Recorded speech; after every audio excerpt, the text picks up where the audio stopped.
Hello दोस्तों, आज हम चर्चा करें चंद्रगुप्त द्वितीय की उपलब्धियों का वर्णन करें। तो सबसे पहले इसका हम लोग परिचय जानेंगे, फिर उसका विस्तार, फिर उसके उपलब्धि के बारे में हम लोग चर्चा करेंगे।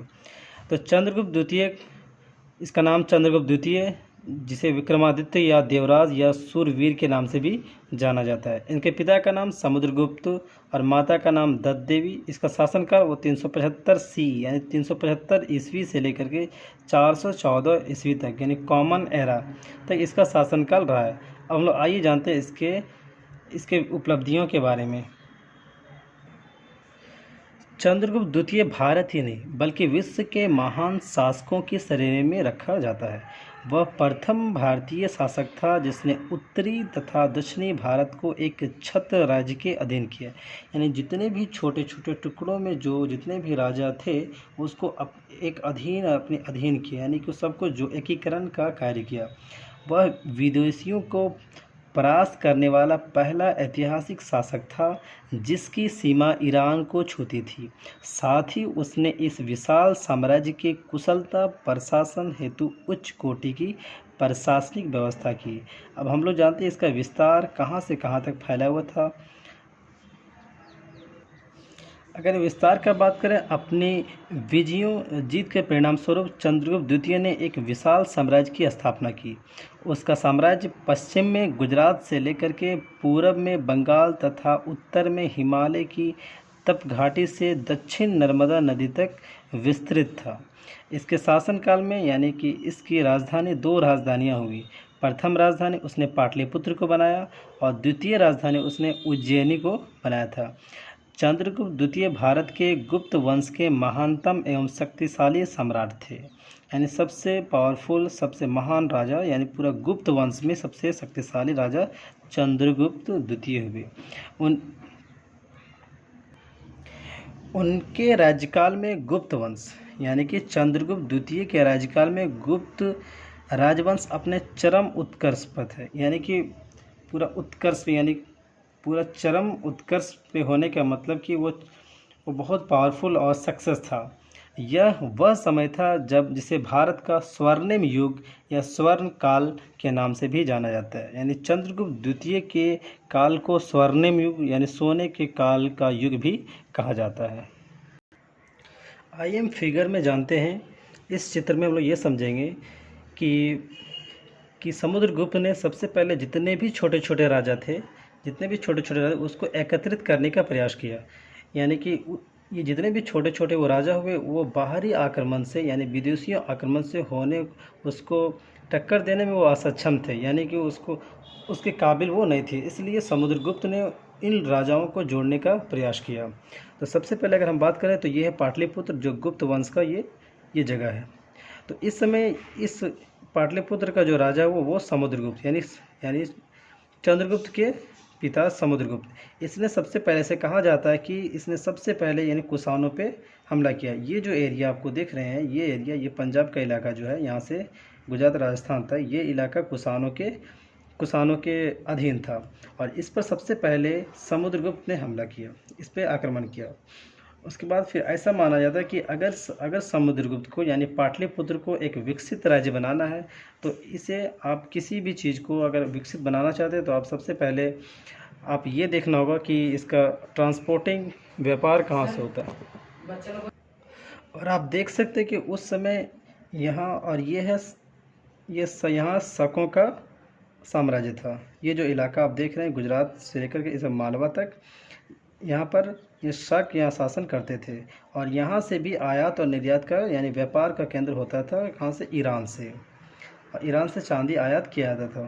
तो अगर किसी भी स्टेट को अगर आप उत्कृष्ट पे यानी कि एक चरम स्तर पे पहुंचाना चाहते हैं तो आपका व्यापार सिर्फ अपने राज्य तक ही सीमित नहीं करना पड़ेगा, आपको नेशनल के साथ इंटरनेशनल मार्केट भी बनाना पड़ेगा, आपको इंटरनेशनल की ओर जाना पड़ेगा।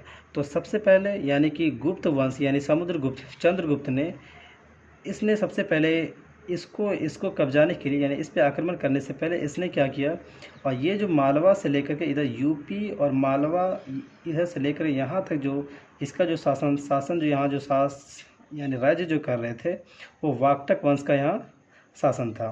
तो इसने यानी समुद्रगुप्त ने क्या किया, इसने अपनी बेटी प्रभावती का विवाह यहाँ वाकटक वंश रुद्रसेन से कर दिया। अब हम देख सकते हैं कि इसका वैवाहिक संबंध एक वाकटक वंश के साथ हो गया। अब इसने यानी चंद्रगुप्त ने वाकटक वंश के साथ मिल करके इस शक वंश पे आक्रमण किया और इसको यहाँ से हरा दिया इसको। अब हम देख सकते हैं कि इसका जो क्षेत्र हो गया, ये पूरा क्षेत्र हो गया समुद्रगुप्त का। फिर इसी तरह इसने एक और वैवाहिक संबंध जो स्थापित करने की कोशिश किया, वो नागा एरिया के साथ। ये देख सकते हैं, ये नागालैंड का एरिया है।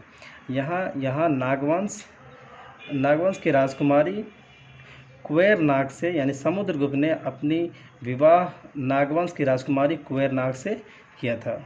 और एक और राजा उससे नीचे की एक यहाँ भी एक वंश था जो कद्दव वंश की राजकुमारी, यानी समुद्रगुप्त ने कद्दव वंश की राजकुमारी के साथ कुमारगुप्त का विवाह किया।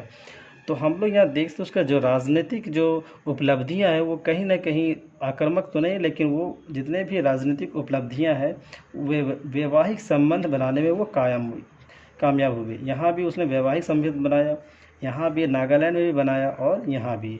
इस तरह से उसका यानी ये वैवाहिक संबंध बनाया। और ये वैवाहिक संबंध इसलिए वो बनाए क्योंकि उसने दक्षिण पे जितना भी एरिया को पहले कब्जाया जो शक या वाकटक वंश में थे, ताकि इस पे यानी दक्षिण के लोग इस पे हमला ना करें, इसलिए उसने दक्षिण के एरिया में अपना वैवाहिक संबंध बनाया।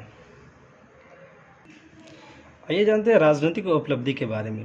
तो प्रथम उसकी उपलब्धि थी, यानी सर्वप्रथम चंद्रगुप्त द्वितीय ने या विक्रमादित्य ने ध्रुव देवी और साम्राज्य की रक्षा के लिए स्त्री का वेश में जाकर शक राजा, जो भी हमने दिखाया, शक राजा का वध किया।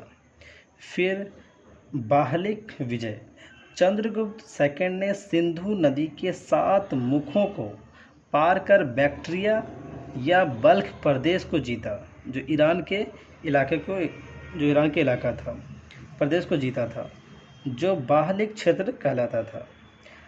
फिर उसका एक और विजय है जो बंग विजय मतलब बंगाल का विजय।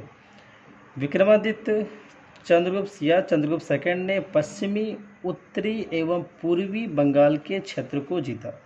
इस विजय के पश्चात ताम्रलिपि का बंदरगाह भी उसके अधिकार में आ गया, यानी इसके जीतने के बाद उसका ये ताम्र जो लिपि का बंदरगाह था वो उसके अधिकार में आ गया।